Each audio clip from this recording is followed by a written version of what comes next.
Bonjour frères et sœurs, d'ici et d'ailleurs.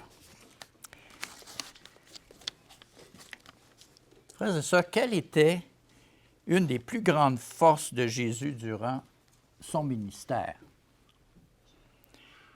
Quelle est cette force qui l'a gardé de la tentation de céder à Satan pour satisfaire à ses propres besoins?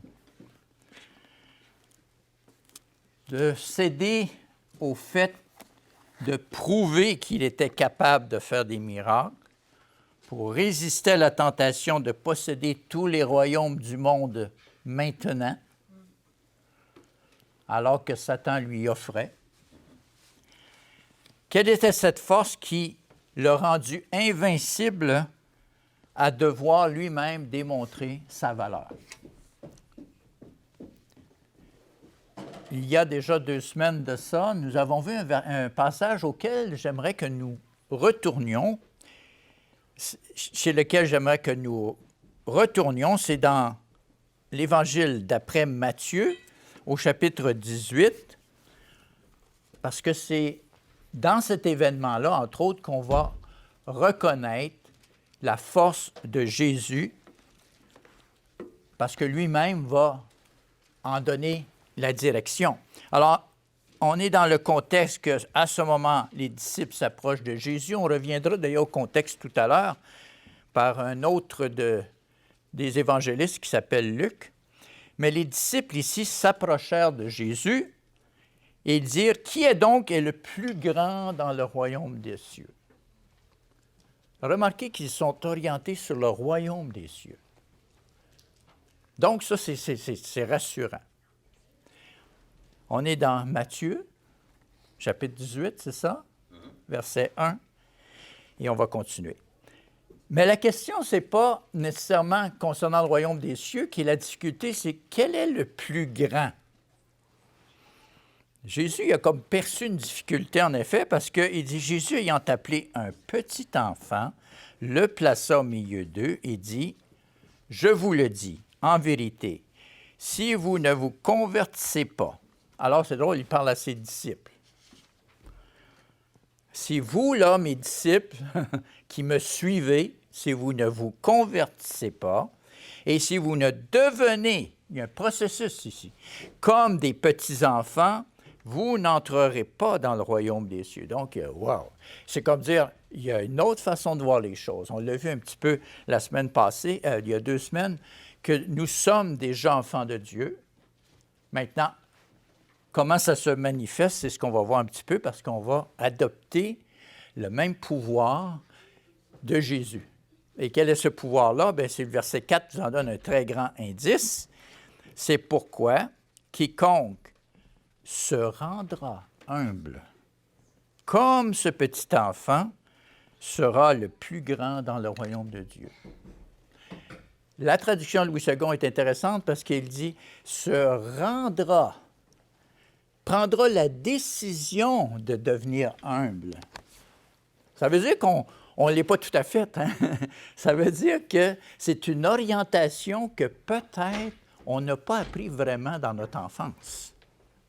C'est-à-dire que les forces de notre éducation ne nous ont pas nécessairement orientés vers l'humilité. On va voir un petit peu plus qu'est-ce que c'est parce que c'est quand même un concept que c'est rarement dans la société qu'on le voit démontrer.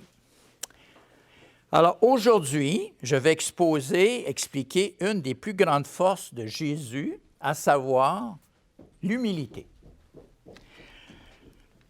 Remarquez que l'humilité, moi, ça m'interpelle parce que l'humilité de Jésus attirait autour de lui, oui, on l'a vu, les enfants, mais aussi les pécheurs, les gens de mauvaise vie. Ça les attirait, mais par contre, ça repoussait les arrogants, les vaniteux, les hypocrites, les orgueilleux. L'humilité, nous dit Jésus, est la caractéristique à acquérir lorsqu'on redevient un petit enfant. Maintenant, on va essayer de voir comment un petit enfant manifeste cette humilité-là. On parle bien sûr d'un petit enfant, c'est drôle à dire, mais il faut remonter presque 2000 ans dans certains cas pour voir un peu c'était quoi la mentalité d'un petit enfant, parce que aujourd'hui, on voit très bien que l'adversaire n'est plus en train de s'attaquer aux parents. Il s'attaque directement aux enfants. Mais quand on réfléchit bien, un enfant, un petit enfant, dans un milieu où il baigne d'une certaine attention, d'un certain soin, cet enfant-là a les caractéristiques qu'on retrouve dans 1 Corinthiens 13. On va le voir tantôt, mais l'enfant en général, c'est drôle à dire, mais pensez-y bien, il est patient. Je dirais que parfois, il peut attendre mieux qu'un adulte. Un enfant, par exemple, lorsqu'il essaie de marcher, va faire beaucoup de tentatives avant de se décourager. Il est patient. Même s'il tombe, il va se relever. Un enfant, en général, est bon. Je ne sais pas si vous avez vu ça, mais en général, un enfant, si bien sûr on le protège contre la jalousie, l'envie, et qu'on ne le fait pas sentir inférieur par rapport à un autre enfant dans la famille, va aider les plus petits. Bien sûr, s'il y a le sentiment qu'il est en train de perdre sa place, là, c'est une autre affaire. Mais ça, les parents, nous avons un bon rôle à jouer là-dedans. Le petit enfant n'envie pas ses parents, mais il les admire. Un petit enfant, il idéalise même ses parents. Il n'envie pas. Un petit enfant ne se vante pas, mais il aime montrer à ses parents ce qu'il fait. « Hey, papa, tu veux mon dessin? Hey, maman, regarde ce que j'ai fait. » Il va pointer sur le fun qu'il a eu de faire quelque chose, et il le fait souvent pour nous. Hein? Dans ce même sens-là, l'enfant ne s'enfle pas d'orgueil. Il accepte, bien sûr, les compliments parce qu'il sent que ça lui donne la force de faire plus. Il ne fait rien d'inconvenant pour montrer sa supériorité. Il ne cherche pas son propre intérêt, hein? Mais s'il peut plaire à ses parents ou à ses amis, il est bien content. Il ne s'irrite pas, à moins de vivre l'injustice. Quand un enfant s'irrite, c'est parfois parce qu'il sent une certaine injustice. Je dis il le sent, ça n'en est peut-être pas une, mais son interprétation. Il ne tient pas compte du mal. Par exemple, s'il se chicane avec son frère, sa sœur, 2 minutes après, ils sont en train de rejouer encore. Des fois, ça peut prendre 4 minutes. Il ne se réjouit pas de l'injustice, ni envers lui-même, ni envers ceux qui l'entourent. Il se réjouit quand c'est vrai, quand c'est honnête, quand c'est... Avez-vous déjà demandé pardon à un enfant? Ça vaut la peine d'essayer ça. Ça vaut la peine de voir ce qui se passe chez un enfant quand on lui demande pardon. Si vous ne l'avez jamais fait, essayez-le. Vous serez peut-être surpris. L'enfant croit tout. Tout ce que ses parents lui disent, lui enseignent. Et ça prend longtemps avant de douter, jusqu'à temps que la faille ou la promesse non accomplie s'est répétée. Et là, l'enfant, à ce moment-là, a raison de dire « je dois mettre un bémol ». L'enfant espère tout, il veut un monde meilleur. Hein? L'enfant endure tout pourvu qu'il sache qu'il est aimé de ses parents. Alors, vous avez reconnu là les caractéristiques d'un Corinthiens 13. Hein? On ne s'y rapportera pas, mais versets 4 à 7. Et je pense que vous et moi, en tant qu'enfants de Dieu, qu'est-ce qu'on veut faire? On veut retourner à ces qualités-là. Hein? On veut être comme ça. Et tout ça, bien sûr, nous montre la voie de l'humilité.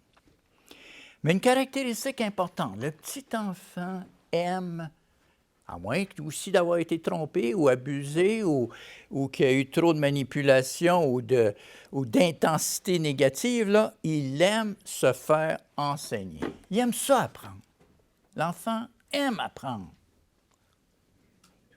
L'enfant curieux, l'enfant explore, à moins qu'il ait été vraiment brimé en général. Et voyons maintenant un petit peu comment Jésus-Christ a cette caractéristique-là. On va aller dans l'Évangile selon Marc.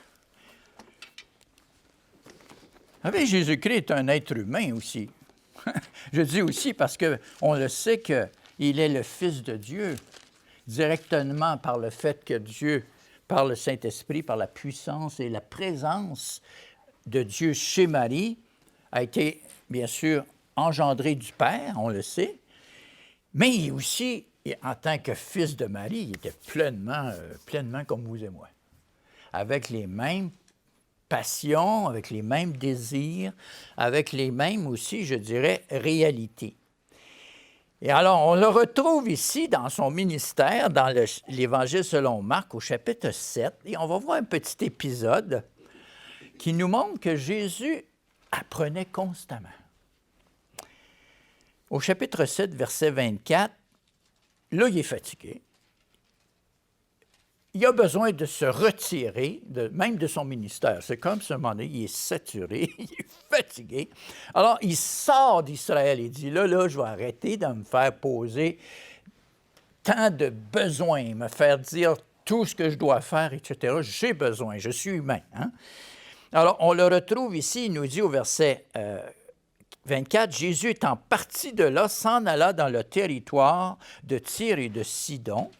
Il entra dans une maison désirant que personne ne le sût. » Je ne sais pas si ça vous est déjà arrivé de ne plus vouloir de coup de téléphone. De ne plus vouloir être embêté, même pour une bonne cause. Là. Parce que c'était pour une bonne cause. Désirant que personne ne le sût, mais il ne put rester caché. Et il aurait aimé rester caché. Car une femme dont la fille était possédée d'un esprit impur, voyez-vous déjà, hein, Satan était à l'œuvre depuis longtemps, il s'attaque aux enfants, entendit parler de lui et vint se jeter à ses pieds. Cette femme, nous dit le verset 26, était grecque, syro-phénicienne d'origine, c'est-à-dire la partie de Tyr et Sidon, là, c'était quand même une nation païenne. Hein? Et qu'est-ce qu'elle fait? Elle le pria de chasser le démon hors de sa fille. Et Jésus lui dit, je suis au verset 27 maintenant, « Laisse d'abord les enfants se rassasier, car ce n'est pas bien de prendre le pain des enfants et de le jeter aux chiens, aux petits chiens. » Oh là là! Ah là là là! Jésus est fatigué, hein? Mais il est sincère. Il connaît son plan. Le plan qu'il avait à cette époque-là, à cette période-là, était qu'il devait se consacrer aux descendants d'Israël. Et même, je dirais, aux descendants des descendants, à la branche surtout de Juda. Et bien sûr, on sait qu'éventuellement, il a envoyé ses disciples vers la maison d'Israël. Alors, dans un sens, il lui laisse savoir, il dit, écoutez, moi, là, ma chère madame, là, moi, présentement, je cible mes compatriotes, c'est le peuple de Dieu. Laisse le peuple de Dieu prendre les bénédictions de Dieu, parce que pour toi, c'est pas pour toi maintenant. Il n'est pas bien de prendre le pain des enfants et de le jeter aux petits chiens. Wow! La madame, qu'est-ce qu'elle a fait? Elle est partie en colère. Mais quelle humilité! Et Jésus, je me demande s'il ne voulait pas, inconsciemment ou consciemment, je ne sais pas, parce que Jésus était comme vous et moi. À moins que le Père ne lui disait exactement quoi faire, des fois, il était comme vous et moi, il était en point d'interrogation. Jusqu'à temps qu'il ait la conviction de l'Esprit. Alors, la réponse qu'il a donnée, c'est celle-là. Mais regardez que quelqu'un l'a ramené sur la planète ici. Elle dit, « Oui, Seigneur, lui répondit-elle, mais les petits chiens que je suis, hein? Moi, la petite chienne, hein? Excusez-moi, j'espère que ça vous... Mais dans ce temps-là, ça veut dire, il y a les animaux purs, il y a les animaux impurs. Oui, les petits chiens sont des animaux domestiques. Oui, ils ont accès jusqu'à un certain point dans la maison, mais ils ne sont pas de la maison. Hein? C'est quand même des animaux. Elle a compris l'allusion qu'il y a Israël puis il y a les autres.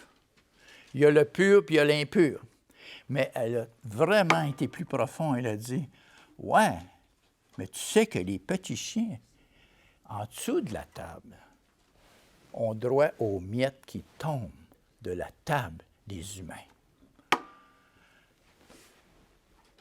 Je pense que Jésus-Christ s'est laissé enseigner ce jour-là.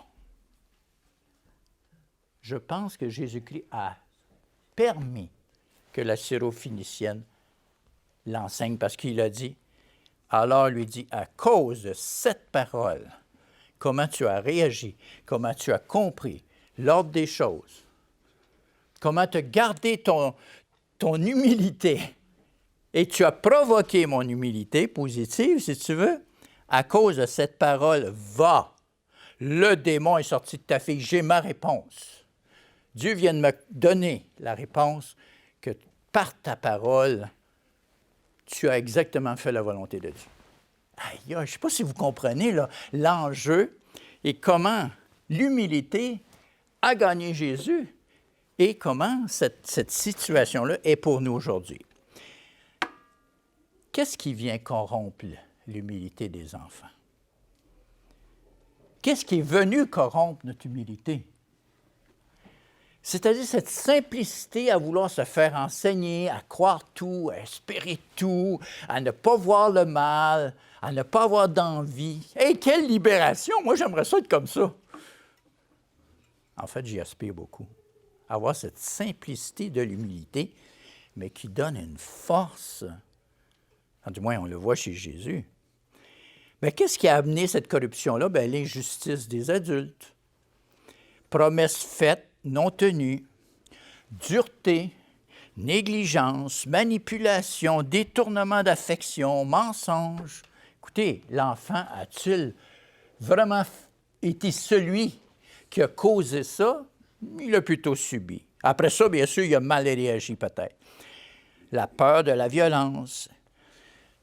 Un enfant qui est élevé dans la peur, là, qu'est-ce qu'il fait? Il va soit il va se montrer assez fort. Moi, tu ne me feras pas peur. Ça fait qu'il devient agressif à son tour. Ou il apprend à manœuvrer là-dedans, puis à essayer d'amadouer. Puis quand c'est amadoué, à manœuvrer sur le côté, à se récompenser parce qu'il a réussi à jouer un tour aux autorités, qui est le parent, parce qu'il a réussi à s'en sortir, sans se faire trop prendre, du moins sur le coup. Et tout ça fait qu'on est en combat pour qu'on ne perde pas notre valeur en tant qu'enfant. Et en tant qu'enfant de Dieu, des fois, on continue cette lancée-là un petit peu. On a l'impression qu'on est toujours en danger de perdre notre valeur devant Dieu. Qu'on n'en fait jamais assez pour Dieu. Qu'on n'est jamais à la hauteur de Dieu. Bien, la réponse est impossible d'être à la hauteur de Dieu, à moins que lui nous prenne à sa hauteur. Un enfant, quand il est désemparé, je me souviens à un moment donné, je chicanais mon fils, il avait à peu près 4 ans, OK? Je le chicanais, puis dans le sens, il avait vraiment mal fait, là, tu sais. Puis là, il était comme là, parce qu'à un moment donné, j'avais peut-être mis un petit peu trop d'intensité, là, tu sais, je veux dire, je savais que je devais l'influencer, tu sais. Là, j'ai vu à un moment donné que c'est comme ça a fait un déclic dans son esprit en disant, j'en ai assez, là. Il a tendu les bras en disant, prends-moi donc, sors-moi de ça, là. Bien, c'est un peu ça qu'il faut faire, frères et sœurs, avec notre Dieu. Des fois, on dit, écoute, Dieu, là, sors-moi donc là.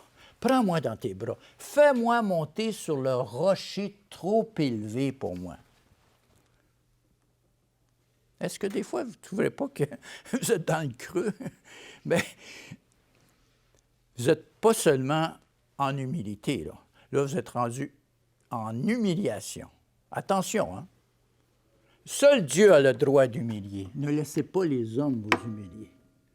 Subir de l'humiliation n'est pas le plan de Dieu en se servant des hommes. Oui, il va laisser les circonstances. Oui, Par exemple, le peuple d'Israël est en captivité. Oui, il a été humilié, mais ce n'était pas le plan de Dieu. Le plan de Dieu, c'était, peux-tu juste te comparer, ou du moins être en présence avec moi, puis le fait tu vas essayer de me plaire, moi, je vais te plaire plus encore.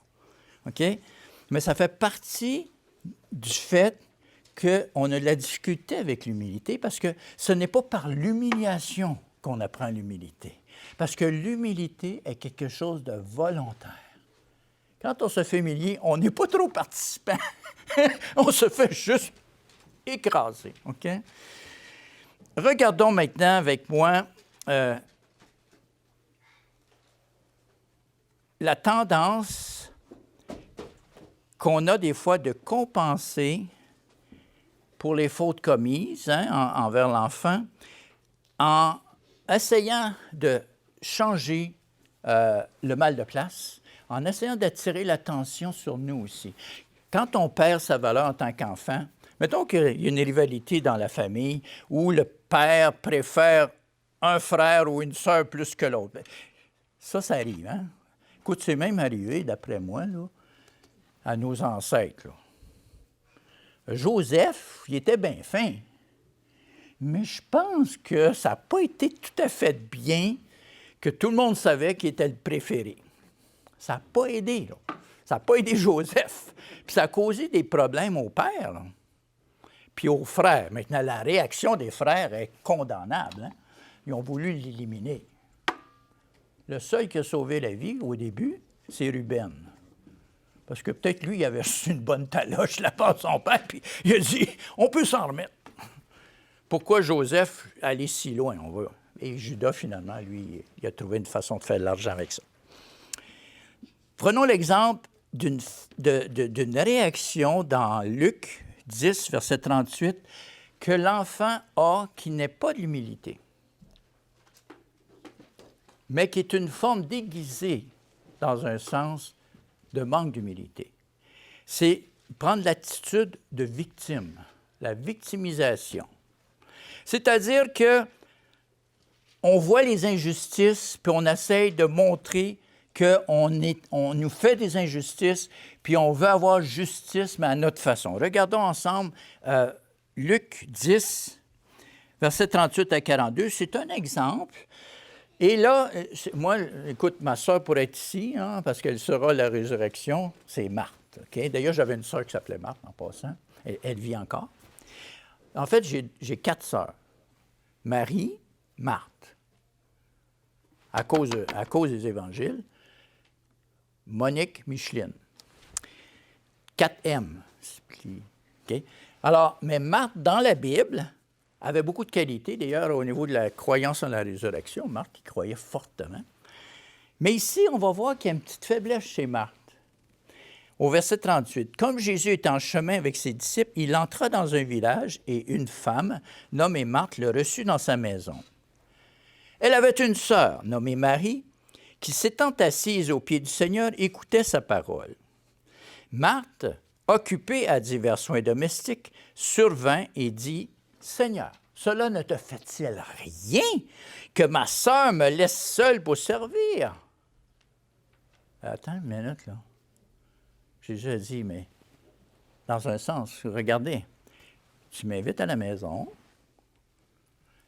tu as une sœur, oui, mais elle veut écouter ce que j'ai à dire. Parce qu'au fond, si tu m'invites et tu sais que je suis un enseignant, bien attends-toi à ce que j'enseigne. Hein? Non, mais c'est vrai, je ne viens pas seulement pour un repas. Mais tu m'invites, j'accepte. Mais là, tu m'as dit que tu es frustré parce que tout en m'invitant, tu te sens victime du fait que tu as tout le travail. Mais c'était pas ta responsabilité de vérifier ça avant si tu étais capable.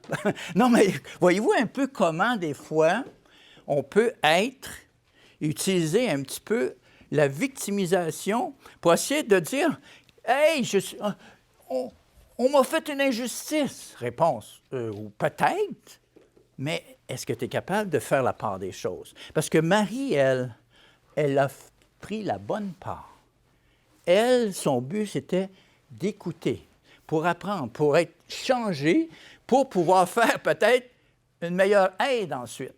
OK? Alors, verset 41, le Seigneur répondit, Marthe, Marthe, tu t'inquiètes, tu t'agites pour beaucoup de choses. Tu t'inquiètes, tu t'agites. Et je dirais des fois, en tant qu'enfant de Dieu, on fait beaucoup de choses. C'est comme si on voulait attirer l'attention de Dieu.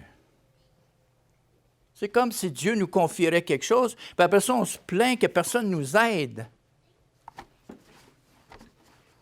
Non. Tant mieux si on reçoit de l'aide. Mais si on dit oui, c'est notre responsabilité. Si on a besoin d'aide, on demande de l'aide, oui.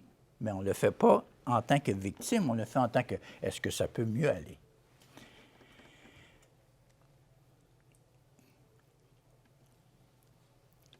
L'enfant va réagir soit par cette façon-là, s'il est dans une situation d'infériorisation, d'humiliation, et non pas en train de développer le bien-être de l'humilité, la force de l'humilité. La force de l'humilité, c'est de voir, de toujours aimer se faire enseigner. On l'a vu, c'est de toujours être dans la façon d'aimer, d'espérer tout, croire tout, d'avoir cette innocence, on pourrait dire.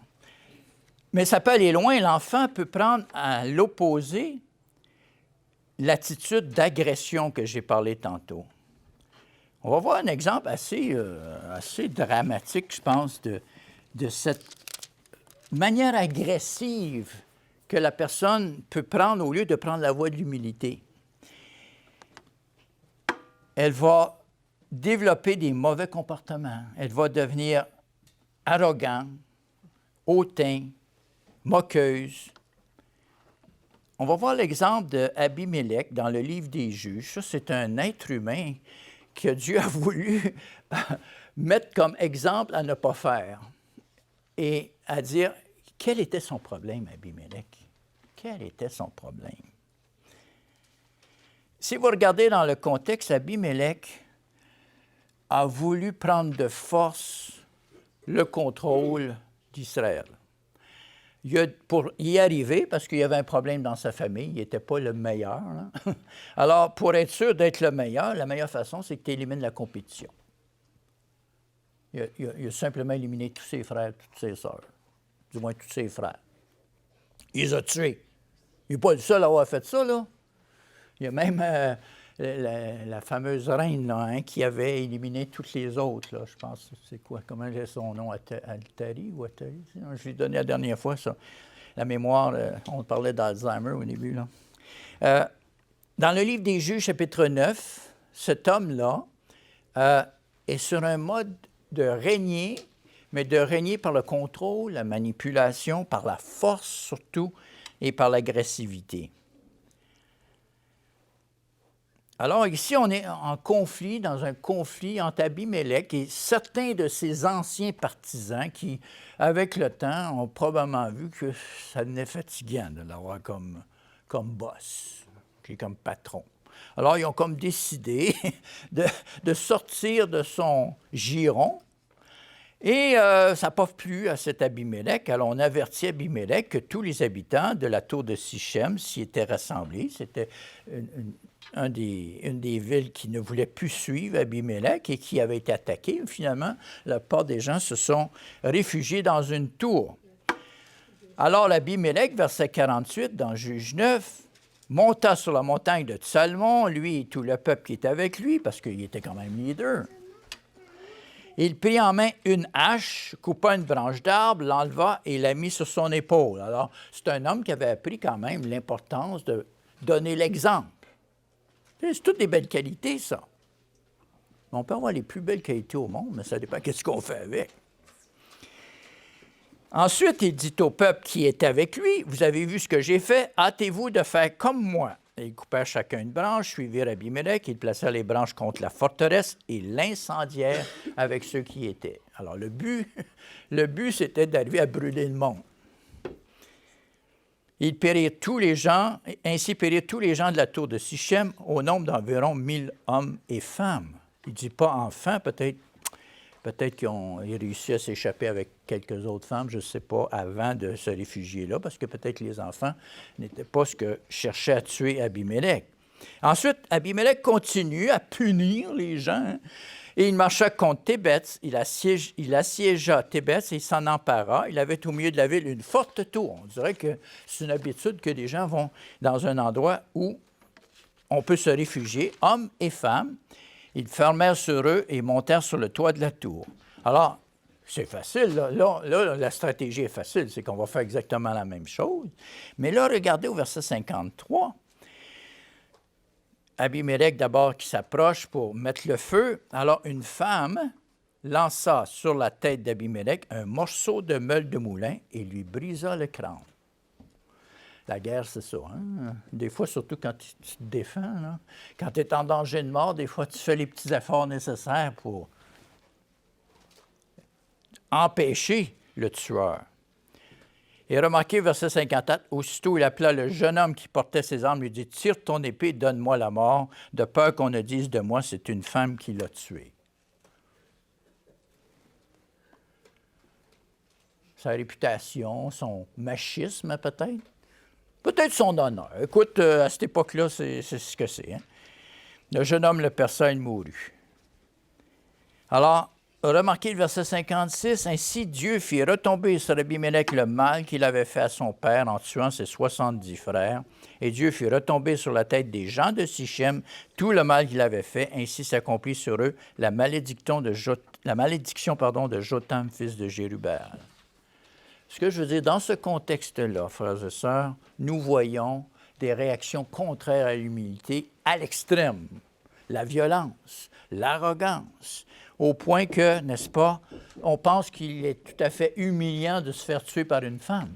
Écoute, en guerre, que tu te fasses tuer par une femme, par une bombe, par n'importe quoi, tu es là pour tuer ou te faire tuer. Attends-toi à n'importe quoi. Maintenant, j'aimerais qu'on se reporte à l'Évangile selon Luc, parce que c'est assez intéressant qu'après avoir donné cette parabole-là, nous allons retourner au texte d'introduction.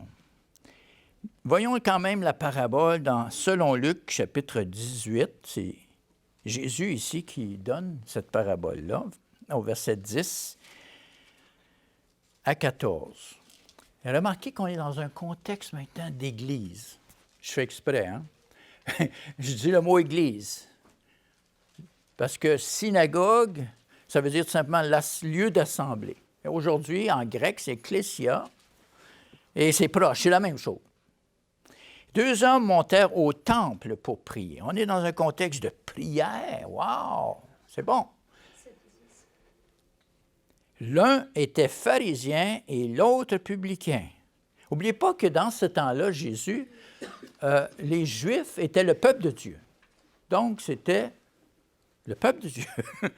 Dans le peuple de Dieu, il y en avait qui étaient pas mal bons, puis il y en avait qui étaient moins bons. Il y en a qui étaient fervents, puis il y en a qui étaient moins fervents. Les fervents, c'était les pharisiens. C'était eux qui étaient considérés comme les vrais chrétiens de l'époque, si vous voulez. C'était ceux, autrement dit, qui étaient de l'Église de Dieu. Hein? C'était pas les autres chrétiens, là. Tu sais, les publicains, c'est ceux qui n'ont pas tout à fait la compréhension que nous, on a. Ça, c'est les publicains, ça. Mais là, Jésus-Christ est en train de faire une leçon. Bien sûr, il met ça gros un peu. C'est pour essayer de nous montrer des extrêmes. Un à éviter, l'autre à rechercher.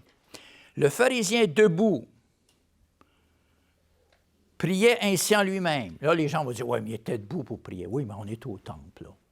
On est dans un lieu public. Et si vous allez encore aujourd'hui à Jérusalem, au mur des Lamentations, la plupart des Juifs prient debout.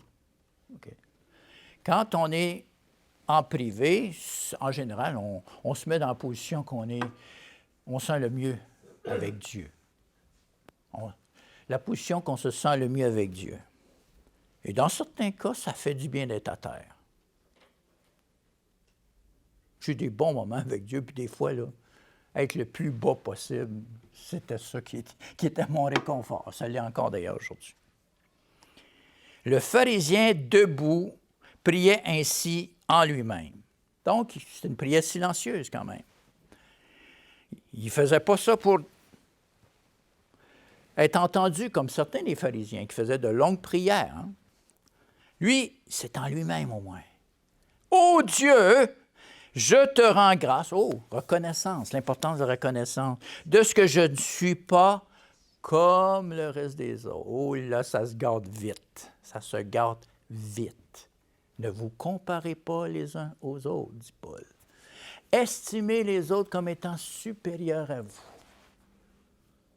Et pour un ancien pharisien comme Paul, ça vient un petit peu détruire son œuvre à ce collègue ici. Je te rends grâce parce que je ne suis pas comme le reste des hommes, qui sont comme cet Abimelech, ravisseur, injuste, adultère, ou même, écoute, je vais être quand même gentil, là, je le mets dans le groupe, mais je l'ajoute à la fin seulement comme ce publicain. Moi, là, Dieu, je jeûne 2 fois la semaine. Et je donne la dîme de tous mes revenus. Moi, je dirais, en général, là, peut-être qu'on a de la misère avec le premier point, mais le deuxième, il me semble qu'on le fait en général. Là. Le publicain, se tenant à distance, regardez ce qui est quand même étonnant, n'osait même pas lever les yeux au ciel. Il ne se sentait pas à l'aise avec Dieu. Mais il se frappait la poitrine en disant, « Ô Dieu, sois apaisant vers moi qui suis un pécheur. » Ça ne va pas bien dans ma vie. Je ne suis pas trop bon. En fait, je suis pécheur. Je me demande qu'est-ce que je fais ici, au fond, parce que j'aimerais pas ça, là. Au fond, je ne voudrais même pas que tu me regardes, là. Mais j'ai la foi quand même pour dire que peut-être le fait que je te prie, tout d'un coup, tu interviendras en ma faveur. Sois apaisé, parce que je n'ai pas de paix. Je vous le dis, verset 14, celui-ci, c'est-à-dire le publicain, descendit dans sa maison justifié plutôt que l'autre, car quiconque s'élève sera abaissé, et celui qui s'abaisse sera élevé. Maintenant, frères et sœurs, la question c'est, vu qu'on connaît ce verset-là, c'est sûr qu'on ne fera pas ça, hein, comme ça. C'est sûr qu'on le sait, là. Le seul problème, c'est qu'on ne sait pas qu'inconsciemment, on le fait. Jusqu'à un certain point. J'espère que vous et moi, nous sommes conscients que nous sommes en voie de devenir un petit enfant. OK? Un des indices de notre difficulté à chercher l'humilité, c'est qu'on a été trop humilié par les hommes. Et un des indices qui fait que on doit rechercher l'humilité, c'est qu'on cherche trop à plaire aux hommes. Pour compenser pour notre humiliation, on va aller chercher d'avoir l'approbation de certains hommes. Je dis certains. Ça peut être un groupe religieux, ça peut être un groupe philosophique, ça peut être une équipe sportive, ça peut être n'importe quoi. On a besoin d'approbation. Oui, mais des fois, on va la chercher au point, n'est-ce pas, de ne plus avoir l'humilité.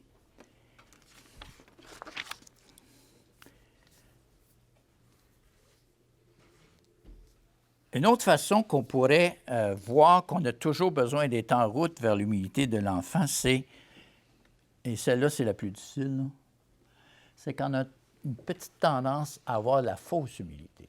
La fausse humilité, elle est un peu difficile, mais elle est, dans un sens, c'est des fois de se rendre un, mais dans le but d'être élevé par les autres.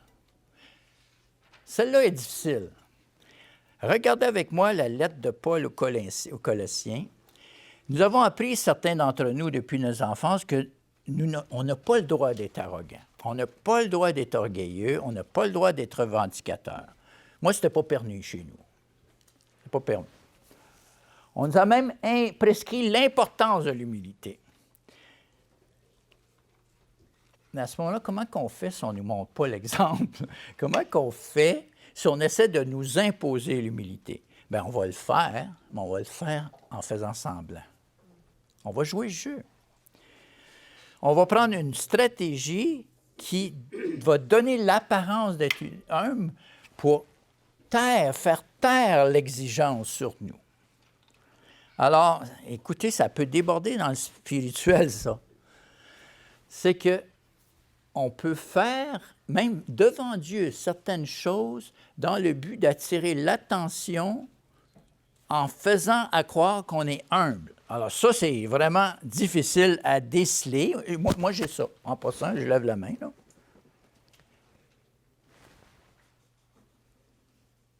Parce que c'est un peu the name of the game. C'est un peu la...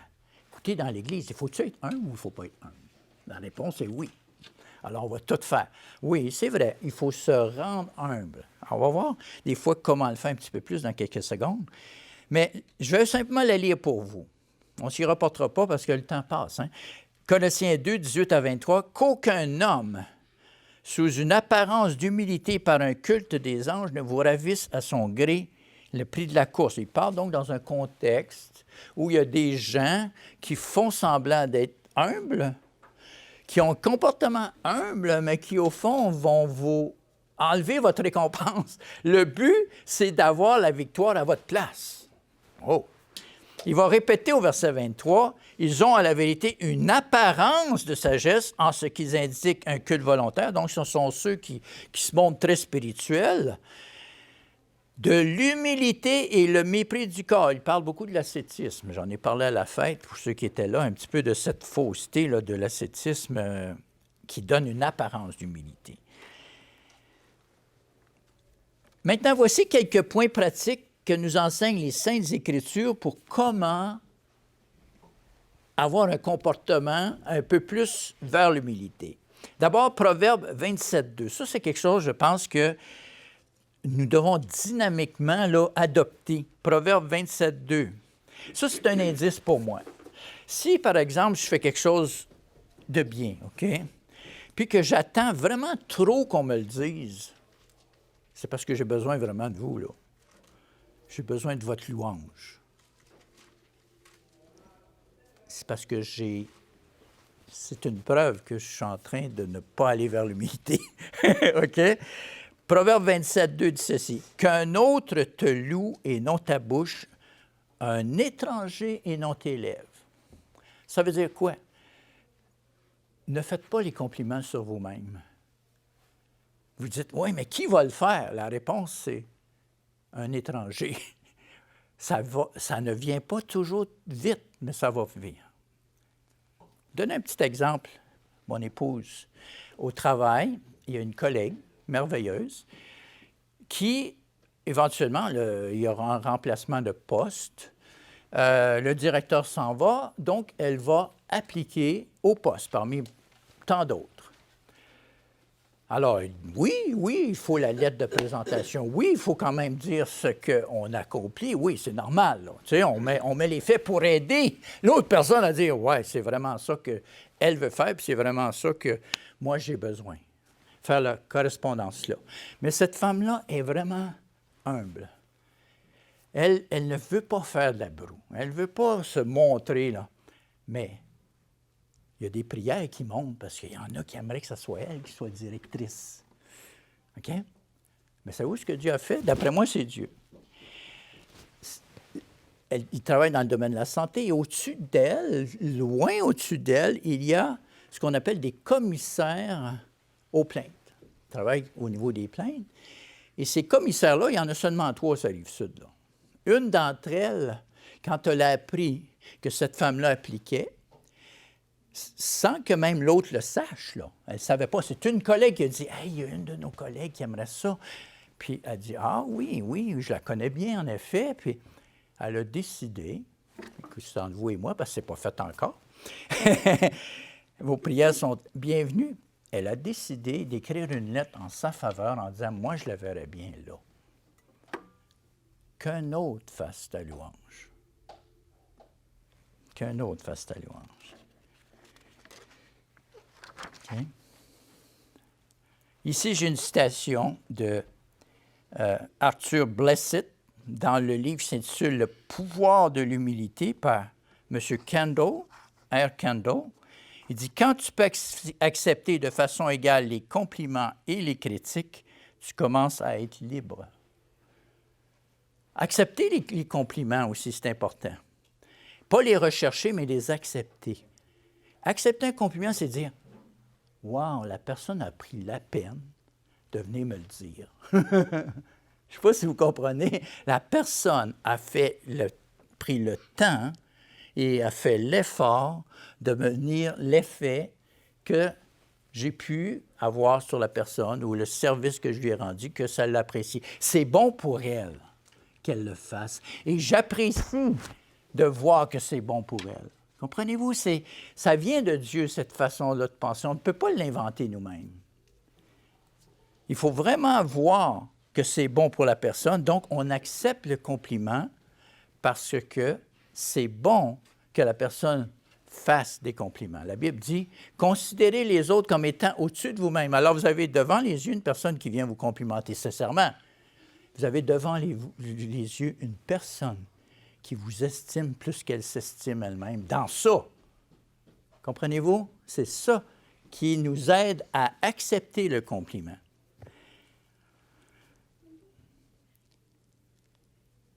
Matthieu 6, versets 1 à 6. On va y aller directement au verset 2. Matthieu 6, prenons le verset 2. « Lors donc que tu fais l'aumône, ne sonne pas de la trompette devant toi comme font les hypocrites dans les synagogues et dans les rues. » Comment ça, hypocrites? Ils ne sont pas hypocrites, ils le font devant tout le monde. Ils ne sont pas cachés. Ce n'est pas hypocrite. Non, c'est l'intention en arrière qui est hypocrite. Et voici l'intention, afin d'être glorifié par les hommes. Autrement dit, j'ai besoin... Oui, je suis humain, frère, c'est ça. J'ai besoin de sentir que Dieu m'aime. Et il va se servir des hommes et des femmes. Il va le faire, je vous le garantis. Mais vous ne savez pas par où il va passer. Et si vous allez au-devant et vous pensez que c'est par elle ou par lui que Dieu passe, puis ce n'est pas par lui, par elle, c'est mieux de ne pas rechercher ça. Attendez que ça vienne de Dieu, afin d'être glorifié, non pas par Dieu, mais par les hommes. Nous, on recherche la gloire de Dieu. La gloire qu'on remet à Dieu, mais pour remettre à Dieu de la gloire, en passant, frères et sœurs, il faut en avoir su. Avez-vous déjà pensé à ça? « Oh, moi, je veux rien, ça. Oh, moi, je veux pas. Ben non, dites « Oui, pour Dieu. Oui, j'accepte pour Dieu. J'ai quelque chose à lui remettre que vous m'avez donné. » Dans ce sens-là, comprenez? C'est le juste milieu. L'humilité, c'est le juste milieu. Mais eux, ils le faisaient afin d'être glorifiés par les hommes. Et c'est normal. Écoutez, ça, c'est correct. Dans le monde. Mais il dit, regarde, je vous le dis en vérité, ils reçoivent leur récompense. C'est correct. Dans le sens que, voilà, c'est tout ce qu'ils vont avoir. Mais nous, on est des enfants de Dieu, frères et sœurs. On ne veut pas la récompense par les humains si elle ne vient pas de Dieu. Nous voulons la récompense de Dieu. Et ça demande de chercher à voir Dieu chez l'autre. Mais comment? En le considérant au-dessus de nous. Et il va continuer Jésus-Christ en essayant d'expliquer. Remarquez maintenant un dernier verset, ou l'avant-dernier, Psaume 138, 6. On recherche à devenir comme des petits-enfants. On l'est déjà, enfants de Dieu. Mais on a un programme, c'est « apprenez à redevenir ». Et c'est intéressant parce que le mot « disciple » veut dire ceux qui apprennent, ceux qui adhèrent au système d'éducation de Dieu. Psaume 138, 6. Vous savez, c'est apaisant, réconfortant, fortifiant de rechercher l'humilité de Jésus-Christ. C'est vraiment apaisant. Psaume 138, 6. C'est bon de pouvoir dire, tu sais, il y a une chanson qui dit « Le plus fort, c'est mon Père ». Bien, le plus fort, c'est notre Père. Et le psalmiste disait, « L'Éternel, le grand je suis, est élevé. » Et quand il était élevé, qu'est-ce qu'il fait? Il voit les humbles, il reconnaît de loin les orgueilleux. Dieu voit les humbles, c'est-à-dire que c'est une façon d'être, comme Jésus-Christ a pris un petit enfant, il nous prend, il nous voit de près, mais il regarde de loin, parce que, écoute, ils n'ont pas besoin de lui, de toute façon. Okay? Dieu se tient loin de ceux qui se pensent supérieurs aux autres. Et je dois faire constamment attention. Je désire que Dieu soit proche de moi. Vous savez, Jésus-Christ a dit, « Venez à moi, vous qui êtes chargés, car je suis doux et humble de cœur. » Écoutez, il est obligé de le dire. Que quelqu'un dise qu'il est humble, ça peut sembler, « Ouais, là, tu es moins humble si tu le dis. » Mais Jésus-Christ, il le dit pour nous. Okay? Il le dit pour nous. En disant, « Écoutez, vu que vous allez me suivre, ben moi, je le suis et je vais vous aider à l'être. » J'aimerais qu'on conclue avec le psaume 131. On revient un petit peu en arrière. On est dans le psaume 138, 6. Psaume 131. C'est vrai que c'est un verset qui, pour moi, est comme reposant, libérant. Il est bon d'avoir l'humilité de Jésus-Christ. Il est bon d'avoir le cœur d'un enfant. Je ne l'ai pas toujours, mais je le recherche. Vraiment. Je veux que Dieu soit proche de moi. Je ne veux pas qu'il me voie de loin. Je ne veux pas qu'il me regarde de loin. Je veux qu'il soit proche. Cantique de degré de David. Éternel, j'aimerais ça pouvoir le dire, je n'ai ni un cœur qui s'enfle, ni des regards hautains. Je ne m'occupe pas de choses trop grandes et trop relevées pour moi. Plus loin, il continue, il dit, je suis comme l'enfant, sevré, repu sur le ventre de sa mère. Juste bien d'être là, juste au chaud avec mon Dieu, juste content. On a le droit à ça. On a besoin de ça. Toute sa vie d'homme, Jésus a été caractérisé par l'humilité. Il n'a pas recherché sa gloire, mais celle de son Père. Jésus s'est abaissé jusqu'à la mort. Juste avant son arrestation, on le retrouve à genoux devant ses disciples à laver les pieds. Il est allé vers son exécution, comme vous savez, et est mort en tant que criminel. Ça, c'est pas rechercher sa gloire. Hein? Pour chacun de ses frères et sœurs et pour tous les humains, c'est cela le pouvoir de l'humilité. Prenez mon joug sur vous, recevez mes instructions, soyez enseignables, devenez comme des petits-enfants, car je suis, moi le grand je suis, doux et humble de cœur, et vous trouverez du repos pour vos êtres.